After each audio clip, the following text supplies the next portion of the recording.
오늘 한 분 한 분을 주님의 이름으로 축복합니다. 저 결심교회만 오면 너무 신이 납니다.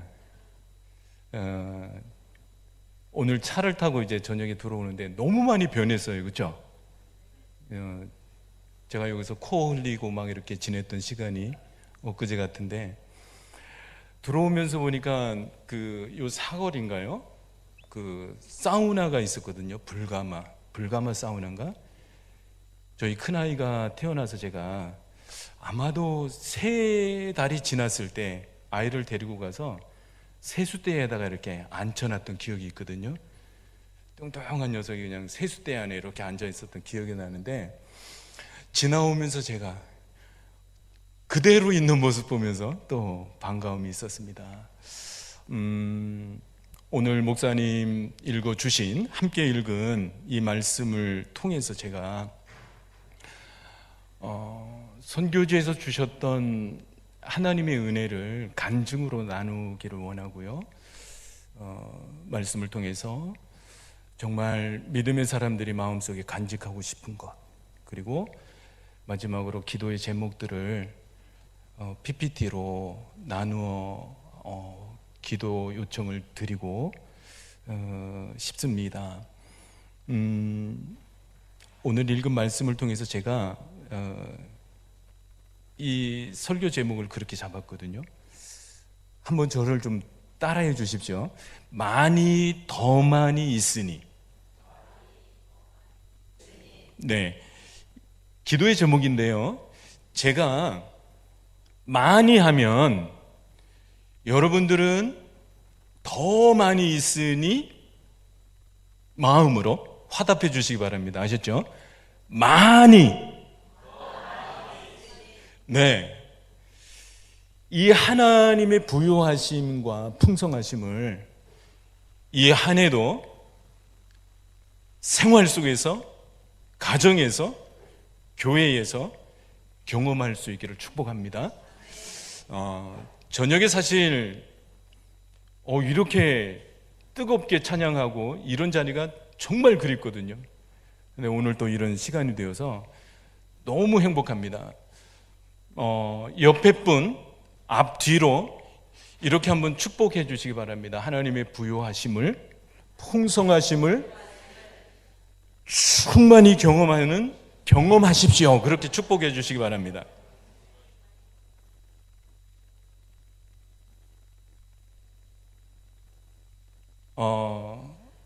어느 날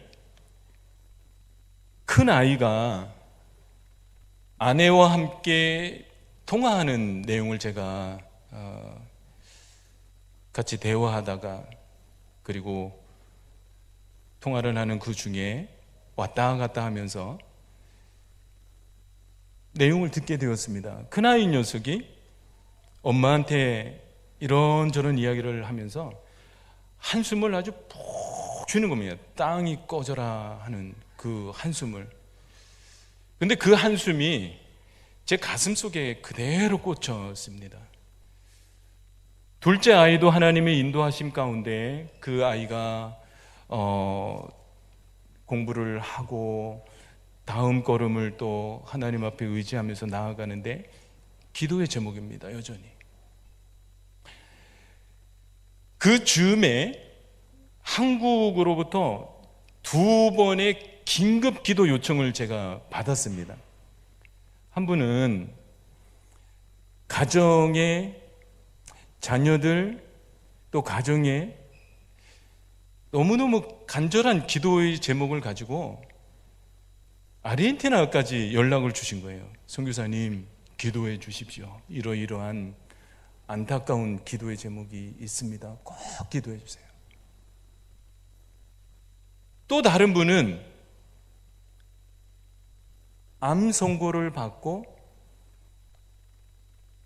정말 가슴이 무너지는 그 상황에서 기도의 요청을 해왔습니다.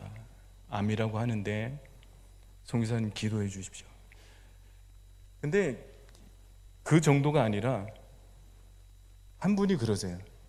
선교사님 기도 안 해줄까 봐 제가 작지만 선교 헌금을 드릴 거예요. 와, 가슴이 철렁하는 것이었습니다. 기도해야 되겠다. 기도의 자리에 나아가야 되겠다. 그리고는 며칠 동안 제가 기도했습니다. 그리고 아내하고 막내딸 이래를 불러서 제가 도움을 요청을 했습니다. 내가 40일 철야를 하고 싶은데 나를 좀 도와달라고, 그리고 같이 긴장하고 기도하자고. 사실 이렇게 기도 요청을 하는 것은 쉬운 일이 아닙니다. 아르헨티나 상황은 아내와 딸만 두고 제가 나가는 것이 그렇게 녹록지가 않거든요. 위험함도 있고. 그래서 아내와 막내 이래가 허락을 해서 기도의 자리로 나아갔습니다. 그러면서 제 마음속에 드는 것은, 목사님들이 강단에 나와서 무릎 꿇는 것은 목사님만의 기도가 아니라 온 가족이 함께 기도하는 거임을 또 한 번 느끼게 되었습니다. 사모님이 기도해야 되고, 또 자녀들이 같이 기도할 때 함께 기도하는 그런 시간인 것을 느끼게 되었습니다. 종종 하나님이 기도의 자리로 부르실 때가 있습니다. 저를 기도의 자리로 부르시는 것처럼 기도의 자리로 부르실 때, 그때는 무조건 순종하시기 바랍니다. 아멘? 아멘이시죠? 무조건 순종할 수 있는 하나님이 은혜를 주시고, 무엇보다도 기도의 자리로 부르시는 그 순간은 하나님이 교제하고 싶으시다는 그 사인으로 제게 왔고, 또 반드시 그럴 것이라는 생각을 합니다.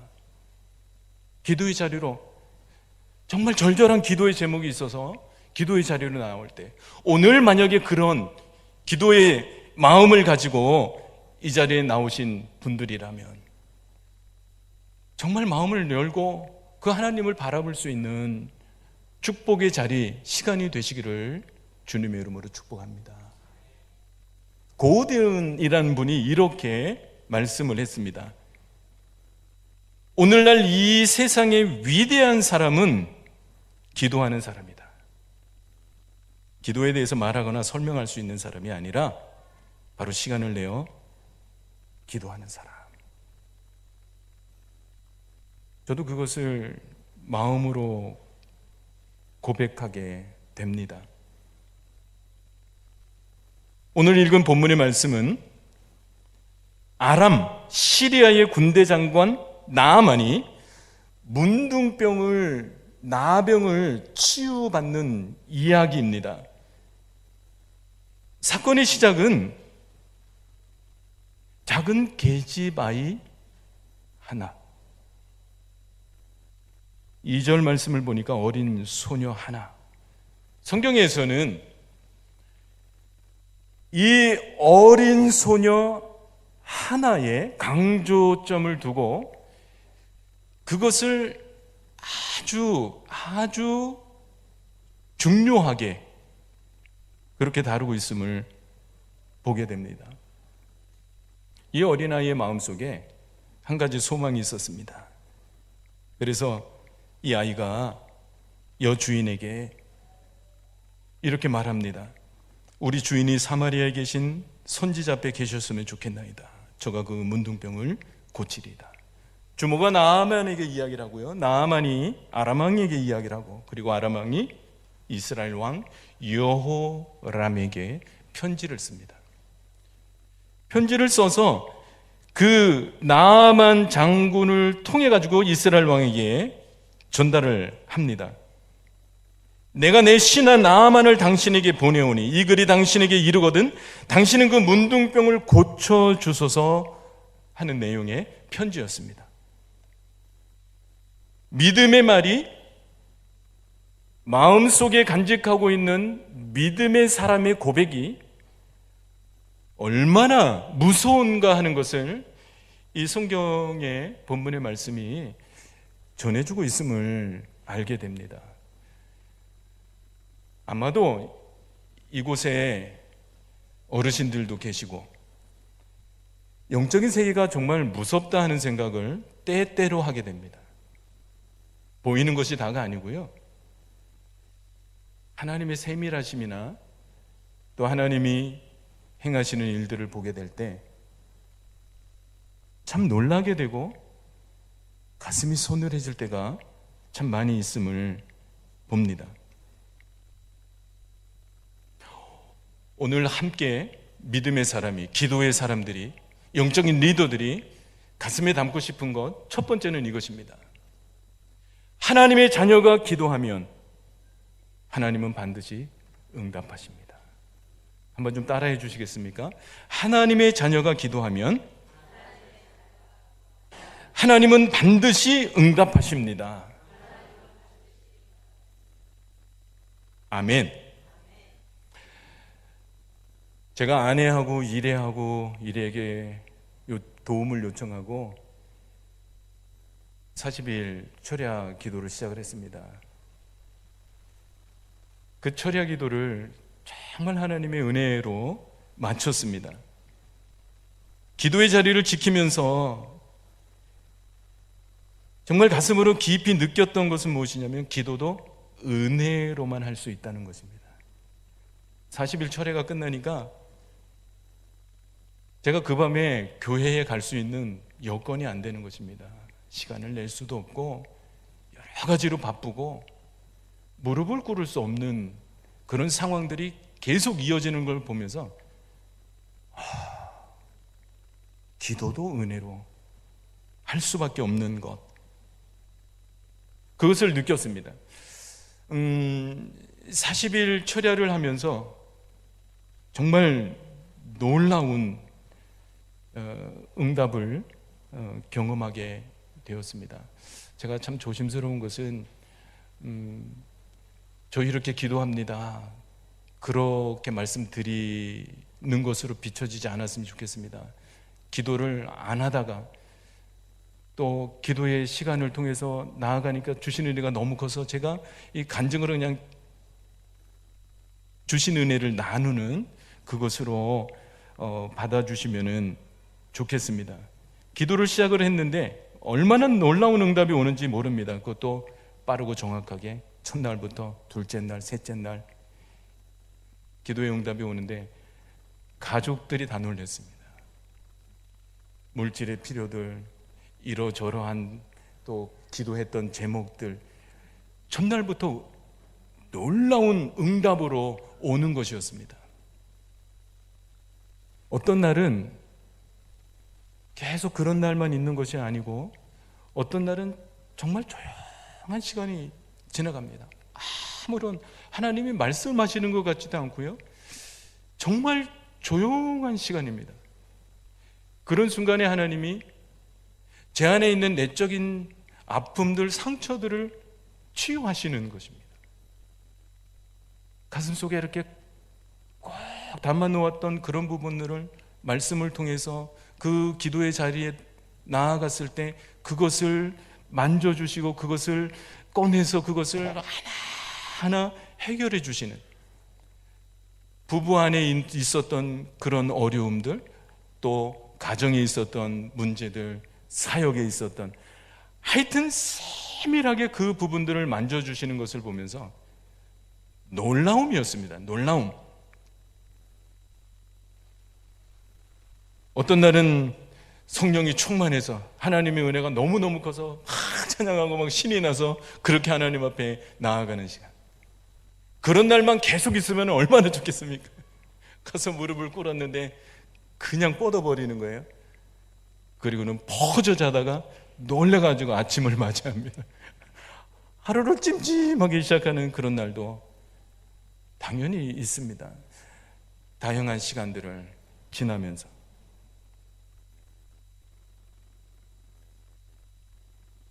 저는 그런 시간들을 기도의 일지에 담기 시작을 했습니다. 주신 은혜를 기록하고 싶어서 첫날, 둘째 날, 셋째 날 짤막짤막하게 제가 기록을 했었는데 오늘 이 시간에는 간단하게 한두 가지를 이렇게 소개를 드리고자 합니다. 31일차 40일 철야 기도가 31일을 지나고 있다. 일상 속에서의 영성에 대해서 생각해 본다.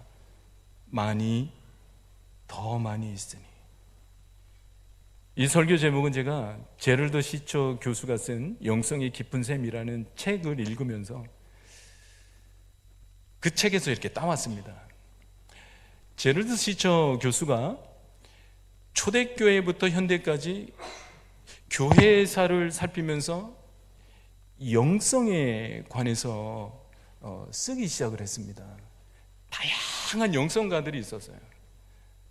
사막의 영성가들부터 교부들에 이르기까지 다양한 영성을 살피면서 마지막 결론을 감탄을 하면서 남긴 한마디가 더 많이 있습니다. 어떤 경우는 이 저자인 자신의 신학에 맞지 않으면 끊어버리고 막 이러는 그 삶을 고민을 이야기를 합니다. 그러나 그 모든 것이 내 신학에 맞지 않아도 그것을 연구하고 기록을 하면서 역사 속에서 하나님이 믿음의 사람들에게 주신 은혜의 수단이 너무 많은 것입니다. 그래서 마지막으로 결론이 더 많이 있으니 이야기를 하는 거예요. 제가 이 순간에 그것이 떠오르는 것입니다. 주시는 은혜가 너무 많은 것입니다. 너무 많은 것입니다. 너무나 세세하게 제 자신을 아시고 또 선교의 현장을 아시고 필요를 아시고 채워주시는 그분. 31일 잔잔함이 있다. 평화, 피스가 있다. 내면에도 생활에도 고요함이 가득하다. 조용히 주님을 바라보는 시간, 더욱 주님을 알기 원하고 주님께서 원하시는 그 길을 걷기를 소망해 본다. 40일 철야 작정기도 중 37일을 맞는다. 명절 끝날이 다가오니 기도를 시작하는 이유와 동기 그리고 기도 제목에 집중하게 된다. 5가지의 기도 제목을 쭉 적어놨습니다. 제가 적어놓은 거 그대로 옮겨드립니다. 5가지의 기도 제목 마지막 부분에서 결론은 그것이었습니다. 예수님, 주님을 알고 싶고요, 주님과 교제하고 싶고요, 제 삶의 이유가 주님이기를 원하고 선교 현장에서 주님을 놓치지 않았으면 좋겠습니다. 이 5가지의 기도의 제목을 보면서 기도의 제목이 주님뿐인 것을 마지막에 이렇게 발견을 하게 되었습니다. 그리고는 너무 제 안에 감사와 찬양이 넘쳤습니다. 주신 은혜를 큰 것을 2가지를 적어놓고 그 옆에 찬양을 적어놓고 찬양하며 기도하며 그랬던 그 시간들.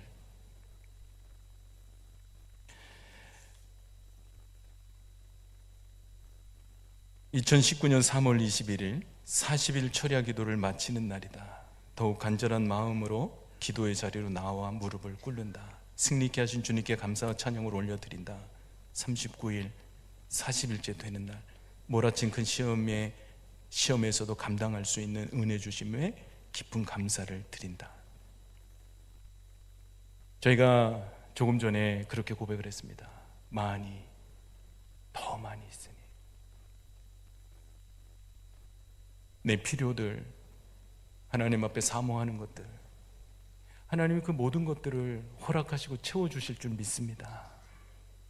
그러나 무서운 것이 무엇인지 아십니까? 그것이 다가 아니었다는 것입니다. 주님, 그 주님을 얼마나 믿음의 사람들이 사모하고 그 주님을 닮기를 원하고 내 삶의 이유가 그분이라고 고백할 수 있는 믿음의 사람들이 얼마나 되나. 제가 부끄럽고 또 너무나 간절한 마음으로 그 주님이 다가오심을 보면서 제 안에 정말 너무너무 감사한 것이었습니다. 적었던 내용입니다. 40일 철야 기도를 마치며 가장 큰 감사는 예수 그리스도께서 선명하고 분명하게 다가오십니다. 내 인생의 주님이시여 만왕의 왕이시여, 제가 막 업돼가지고 쓴 것입니다. 우리 가정의 주님이시여 나의 모든 것 되시는 분이시다. 주님을 주셨습니다. 그 무엇과도 바꿀 수 없고 그 무엇보다도 귀하신 나의 주님. 할렐루야. 주님을 찬양합니다. 주님을 사랑합니다. 그리고는 주 예수보다 귀한 것은 없네, 그것을 1절부터 마지막 절까지 적었어요. 그리고 하트를 이만하게 빨갛게 해가지고요, 우리 목사님 하트는 아니라고 그러셨는데 하트를 주님 앞에 그 밤에 막 날렸습니다. 주님 사랑합니다. 주님 사랑합니다. 가장 큰 기도의 응답은 예수님이십니다. 아멘. 오늘 이 밤에 저희가 기도하러 주님 앞에 나왔습니다. 제 안에 계신 주님, 내 곁에서 붙드시고 이끄시는 주님, 믿음의 길을 끝까지 희희덕거리며 걸을 수 있는 믿음의 사람은 한 사람도 없다 생각합니다.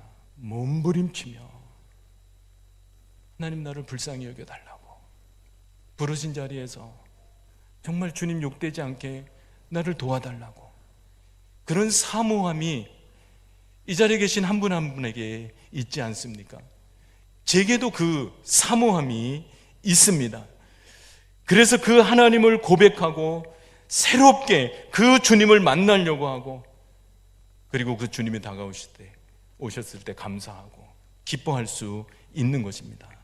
어떤 기도의 응답보다도 더 감사하고 또 귀한 것은 주님이심을 믿습니다. 주 예수보다 귀한 것은 없네. 그것을 찬양하며 기뻐하며 감사하는 그런 시간을 갖게 됩니다. 오늘 이 자리에 계신 분들은 어떤 기도의 응답을 사모하며 이 자리에 계신지 저는 한 분 한 분에게 묻고 싶습니다. 평생토록 예수님을 발견하고 그분을 닮아가는 그 은혜가 있기를 축복합니다. 영적인 리더들이, 믿음의 사람들이 가슴에 담았으면 하는 두 번째는 무엇이냐면, 기도자가 빠지는 연약함, 위험이 있다는 사실입니다. 오늘 8절 말씀을 보니까 하나님의 사람 엘리사가 이스라엘 왕이 자기 옷을 찢었다 함을 듣고 왕에게 보내어 가로되, 왕이 어찌하여 옷을 찢었나이까? 그 사람을 내게 오게 하소서. 저가 이스라엘 중에 선지자가 있는 줄을 알리이다. 이스라엘 왕 여호람이 옷을 찢었습니다. 7절 말씀을 보니까 편지를 읽고 이스라엘 왕이 옷을 찢었습니다. 그러면서 이렇게 외칩니다. 내가 사람을 죽이고 살리는 하나님이냐? 그가 어찌하여 사람을 내게로 보내 그의 나병을 고치라 하느냐? 옷을 그냥 확 찢어버렸습니다. 저희가 알듯이 성경에서 옷을 찢었다는 표현은 국가적인 위기가 닥쳤을 때 믿음의 사람들이 하나님 앞에 나아가면서 옷을 찢었습니다. 또 개인적으로는 철저하게 회개의 마음으로 하나님 앞에 나아가 옷을 찢었습니다. 그러나 이스라엘 왕 여호람은 분노, 슬픔, 그리고 절망, 그 이상도 그 이하도 아니었습니다. 옷을 찢었습니다. 선지자 엘리사가 있음을 기억하지 못했습니다. 선지자 엘리사가 있음을 보지 못했습니다. 믿음의 사람들이 빠질 수 있는 위험이고 연약함임을 오늘 이 말씀이 저희들에게 도전합니다. 내 곁에 엘리사를 보지 못할 때, 엘리사마저도 바알에게 무릎을 꿇지 않은 7,000명의 사람들이 있음을 보지 못할 때, 하늘의 불말과 불병거를 보지 못할 때 절망했습니다. 우리도 이스라엘 왕과 똑같은 실수를 범할 수 있다는 사실, 하나님의 능력을 매 순간 기억할 수 있기를 축복합니다. 우리의 삶의 주변에 있는 때때로 보이지 않는 하나님의 손길을 놓치지 않는 그런 은혜가 있기를 축복합니다. 그래서 정말 살아계셔서 내 곁에 계시고 또 계속해서 역사하시는 그 주님의 손길을 보게 해달라고, 내 믿음의 눈을 열어달라고, 그런 은혜가 있기를 주님의 이름으로 축복합니다. 기도의 무릎을 꿇는 순간 이미 응답이 있습니다. 제가 이 기도의 시간들을 갖고 있을 때 때마침 하나님이 주시는 말씀이 있었습니다. 다니엘서 9장 23절에 보니까 제가 쉬운 성경으로 옮겨왔는데요, 이렇게 말하고 있습니다. 내가 처음 기도를 시작할 때부터 하나님의 응답이 있었다. 하나님께서 너를 무척 사랑하심으로 내가 너에게 일러주러 왔다. 그러니 이 말을 잘 생각하고 환상을 깨닫도록 하여라.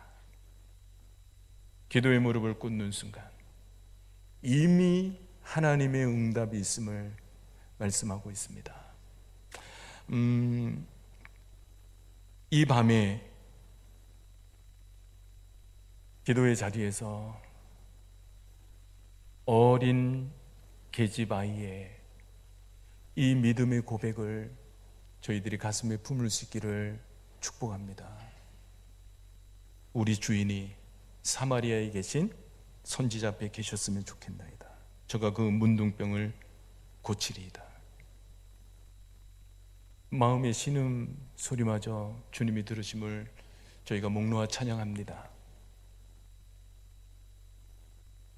이 계집 아이의 그 마음의 소원을 들으시고 그 말 한마디를 통해서 그 영향력이 배가 되고 눈덩이처럼 커지면서 나중에 그 파워를 저희가 오늘 말씀에서 봅니다.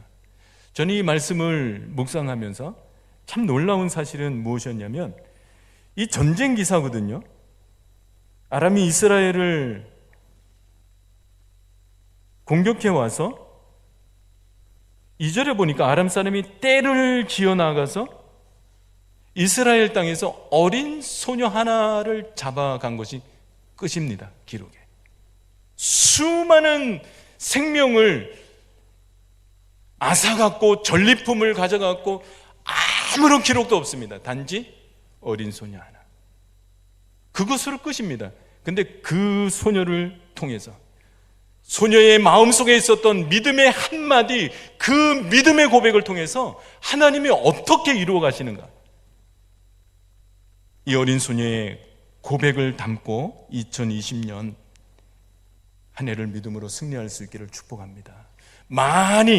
더 많이 있으니 이것이 우리의 고백이 되어서 2020년이 우리 길신교회 안에 그리고 가정에 품고 기도하는 열방에 하나님의 은혜가 풍성하심이 부유하심이 넘칠 수 있기를 주님의 이름으로 축복합니다.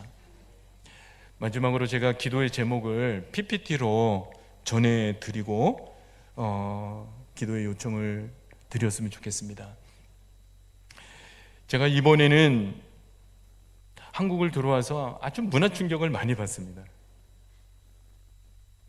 정말 이런 나라가 있나 싶을 만큼 몇 가지가 있는데 소개는 못 드리고요. 노트북이 아르헨티나에서 고장이 났습니다. 그래서 이 노트북을 버려야 되나, 이거를 고칠 수가 있나 염려를 하고 가지고 들어왔습니다. 아르헨티나는 적어도 한 3주, 한 달은 걸려야 될 것 같은, 그래서 아무 작업도 못하고 그 안에 있는 자료들이 너무 아까워서 그냥 가지고 들어왔습니다. 가지고 들어왔는데, 그래서 제가 삼성 서비스 센터에 갖다 맡겼습니다. 결론부터 말씀드리면 4시간 만에 끝났습니다. 몇 차례 전화를 주세요. 고객님, 지금 이런 상황인데 동의하십니까? 그래서 동의했죠. 예, 알겠습니다.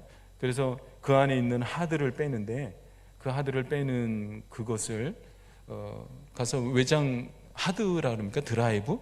그것을 사오라 그래서 제가 거기서는 팔질 않는 데서 매장을 갔습니다. 그래서 삼성에 가서 막 찾으면서 SSD 드라이브, 그것도 이제 알게 되고요. 나중에 전화를 주셔서 고객님, 이게 속도가 많이 느려서 빠르게 할 수 있는 SSD로 바꾸면 이렇게 되고 가격도 저렴해지고 막 이렇게 되는데, SSD를 들었기 때문에 빨라지고 켜놓으면 한참을 기다려야 되거든요, 노트북이. 그런데 지금은 퍽 하고 들어옵니다. 퍽 하고 열리고, 와, 워드를 열어도 퍽 열리고요, 한글을 열어도. 그러면서 4시간 만에 제 앞에 딱 주는데 너무너무 놀랐습니다. 제 속으로, 세상에 무슨 이런 나라가 있어. 제 아내는 놀란 것이, 아파트 앞에 택배 물건들이 아파트 앞에 그냥 있는 것입니다. 아르헨티나는 다 주워가거든요. 그래서 어떻게 이게 여기 그대로 있습니까? 그랬더니 여기는 CCTV가 있어서요, 주워가면 그거 다 걸려요. 제가 너무 촌스러워서 더 이상 말씀은 드리지는 못하겠습니다. 노트북을 다 고치고 기도의 제목을, 간절한 기도의 제목을 몇 가지를 적어서 드립니다. 첫 번째는 아르헨티나의 정치, 경제, 사회, 그리고 주변국들, 아시듯이 중남미가 지금 아주 영적인 참 시련의 때를 맞이했습니다. 베네수엘라 터지는 건 아시죠? 볼리비아 대통령이 다른 나라로 망명을 가 있고요, 콜롬비아, 에콰도르, 너무너무 어려워지고 있습니다. 아르헨티나도 새로운 정부가 들어오고 나서 정치, 경제, 사회 모든 면에서, 치안 면에서 계속 들려오는 소문이 여러 가지 강도를 맞고 권총 강도를 하여튼 계속 어려워지는 상황입니다. 제가 인터넷 신문에 들어가서 보니까 아르헨티나의 상황이 점점 어려워지고 있습니다. 지금 제가 그 인터넷 신문에서 사진 하나만 저게 떼어다가 올려놨는데, 저게 아르헨티나 화폐 페소입니다. 100페소짜리가 제일 컸거든요, 그동안에. 그런데 100페소짜리 뿐만 아니라 200페소, 500페소, 1000페소까지 나왔습니다. 지금 정부가 2000페소를 찍으려고 이렇게 만지작거리고 있다는 이야기를 듣습니다. 물가가, 환율이 요동치고 있으면서 국민들의 생활고는 너무너무 어려워지는, 올해 인플레이션은 40%를 이야기를 합니다. 작년은 50%를 지났습니다. 중남미를 위해서 기도를 해 주십사 요청을 드리고요, 이레교회 사역을 위해서 기도해 주시기를 바랍니다. 그동안에 기도해 주심으로 인해서 이레교회가 작지만 조금씩 변화되어지고 그 안에 믿음의 사람들이 세워져 가는 것을 느낍니다. 올해는 저희가 5주년을 맞이하게 되는데, 올해는 특별히 저희가 목표를 정한 것이 뭐냐면 Hechos 29, 이것은 사도행전 29장 표입니다. 그래서 사도행전이 28장까지 있는데 선교지지만 저희 성도들에게 도전합니다. 29장을 개인의 삶의 현장에서 복음의 능력을 경험했으면 좋겠다, 전도했으면 좋겠다, 가족들도, 친척들도, 친구들도. 그래서 올해는 저희가 더 적극적으로 복음을 전하고 또 주님의 사랑을 나누려고 그렇게 한 해 마음을 갖습니다.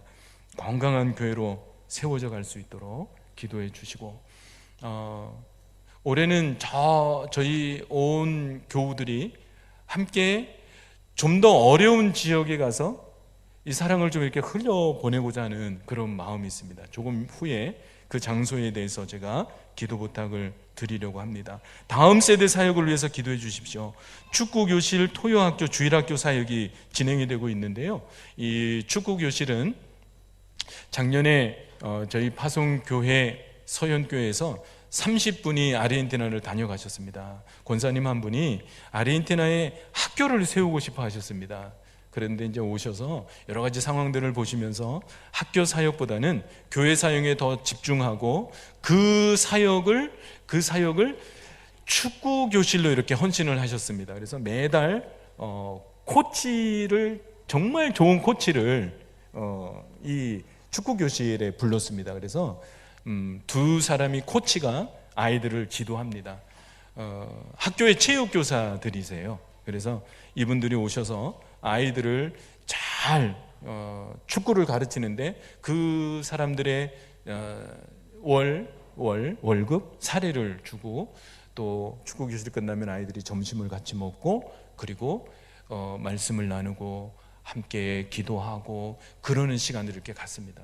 그리고 그것이 끝나면은 또 몇몇들은 남아서 수학을 배우고 스페인어 공부를 하고, 그렇게 해서 토요학교가 진행이 되고 있습니다. 저희가 한국을 방문하고 있는 이 시간에도 토요일 그리고 주일 계속해서 이 사역이 진행되고 있습니다. 그래서 토요일이 끝나면 사진을 보내와요. 이렇게 모였다고. 저 사진도 그 중에 사진들입니다. 그리고 주일날 예배를 드리고 나서 오늘은 이렇게 모였고, 이렇게 누가 와서 말씀을 전해주고, 한 분이 저에게 그런 연락을 합니다. 목사님이 자리를 비우니까 성도들이 군기가 빠져서 안 나옵니다. 그래서 빨리 와야 되겠다고. 영적인 싸움들도 있는 것을 전해 듣습니다. 그래서 정말 우리 성도님들이 기도해 주시는 그 기도의 힘과 열매들로 인해서 사역의 현장이 그렇게 갈 수밖에 없는 것 같습니다. 기도의 힘이 없으면 선교 현장은 그냥 이렇게 번아웃 될 수밖에 없는 그런 상황인 것 같습니다. 우리 목사님께서도 또 성도님들께서도 뜨겁게 기도해 주실 때 아르헨티나뿐만 아니라 흩어져 있는 선교사들이 또 현장에서 하나님이 허락하신 사역들을 감당할 수 있으리라 믿습니다. 그래서 이 다음 세대 사역이 계속해서 열매를 맺어 갈 수 있도록 기도를 부탁드리고요. 비가 선교의 사역을 위해서, 이것은 제가 같이 식사를 하면서 이렇게 말씀을 나누었듯이 파이디온 선교회의 사역이 스페인어권 사역으로 이렇게 옮겨가는 그런 사역들입니다. 현지 교사들 그리고 지도자들, 목회자들을 훈련하고 다음 세대 사역자들을 세우는 그 일이 계속해서 이렇게 진행이 되고 있습니다. 이번에도 저희가 한국을 방문하면서 이 사역들이 이렇게 또 조율이 되고 더 좀 이렇게 확대되어서 진행이 되는 그런 시기인 것 같습니다. 그래서 파이디온 대표 목사님과도 다양한 이야기들을 나누었습니다. 그래서 파이디온에서 이제 또 아르헨티나를 또 다녀가면서 이렇게 훈련 사역이 함께 협력이 되는 그런 기회가 될 것 같습니다. 아까 말씀드렸듯이 저희 교회에서 한 30분 거리인데 오베키타라는 그 지역입니다. 그 지역에 펠리파 하비에르라는 이 평신도 부부가 있습니다. 젊은 부부인데 이 남편은 철물점을 운영을 합니다. 그리고 아내는 교사가 되고 싶어서 초등학교 그 교사가 되고 싶어서 계속 공부를 하면서 준비하고 있는 부부인데, 이 부부가 그 지역에서 14년을 섬기고 있습니다. 철물점을 통해서 수입이 생기면 그것을 그 마을로 가서 사역을 하는 거예요. 벌써 14년이 되었습니다. 저희 부부하고 첫 만남을 갖는 그 순간 이 펠리파 이 자매가 함께 기도하는데 막 정말 눈물을 펑펑 쏟습니다. 그러면서 목사님, 파스토 너무 고맙다고 오랜 시간 기도했답니다. 기도했는데 이렇게 왔고 함께 마음을 나누고 사역을 나누고 기도하는 것이 꿈만 같은 것이었습니다. 저희가 그 지역을 미국 단기팀이 왔을 때 그 지역을 가서 섬기고 저희 교회의 젊은 친구들을 같이 가서 섬기고 그렇고 돌아왔던 곳입니다. 근데 그곳에는 교회가 없습니다. 교회가 없고 아이들은 너무너무 드센 거예요. 저희 청년들이 가서 하는 말이 뭐냐면 우리 마을의 애들은 되게 착하대요. 그러면서 그 아이들이 얼마나 정신이 없는지, 그럴 수밖에 없는 아르헨티나 상황들을 참 이렇게 설명을 드리기가 어렵습니다. 한 가정에 자녀들이 몇 명 있으면 저희 마을도 그래요.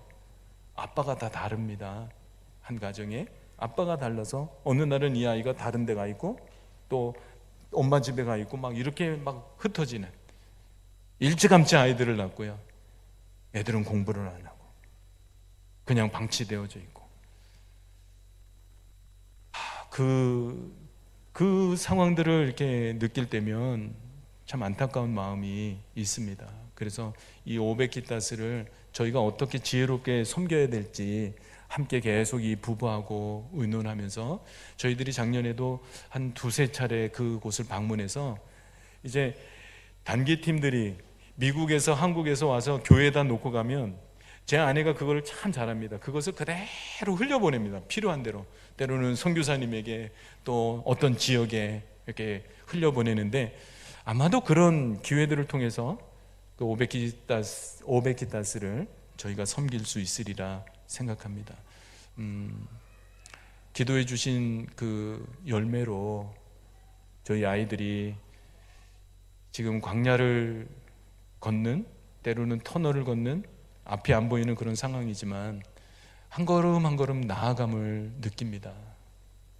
우리 성도님들 한 분 한 분의 기도의 열매인 줄 믿고요. 저희 부부가 정말 한 영혼들을 끌어안고 주님 닮은 모습으로 또 그 자리를 지키고 섬겼으면 좋겠다는 바람이 있습니다. 그래서 저희 부부와 자녀들과 가정을 위해서 기도 부탁을 드리고, 저희가 선교 현장에 있으면서 받는 큰 은혜와 도전은 무엇이냐면,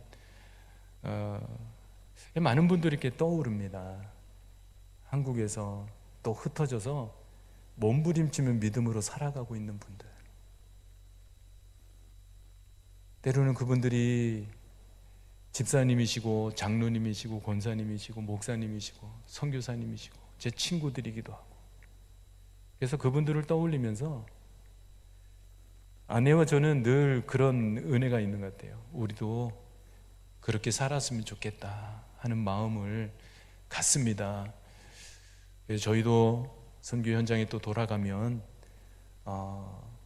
정말 하나님의 은혜를 구하면서, 쉽지 않은 길이지만 주시는 은혜로 몸부림치면서 또 사역을 감당하기를 원합니다. 이 자리에 계신 우리 한 분 한 분도 제가 한국에 와서 보니까 진짜 녹록하지 않은 것 같습니다. 너무너무 놀랐습니다. 아르헨티나에서 저희들 기도하거든요. 근데 한국에 와보니까 너무 이렇게 막 이게 나누어져 있고 교회 안에도 아픔이 있고, 그래서 참 안타까운 것 같습니다. 선교사의 눈에 비친 한국교회는 정말 회복되고 잘 돼야 되거든요. 하나님이 주시는 은혜로 건강하게 이곳에 하나님이 길신교회를 세워주셨는데 정말 건강하게 은혜를 사모하면서, 그리고 가정에서 믿음의 그 비밀을 놓치지 않고 간직하고 그 유산을 또 전해주고 다음 세대들을 세우고, 이 일들이 너무너무 녹록지 않은 것 같습니다. 그것은 몸부림을 쳐야 되는 일이기 때문에 저희가 이 밤에 이 자리에 있다고 생각합니다.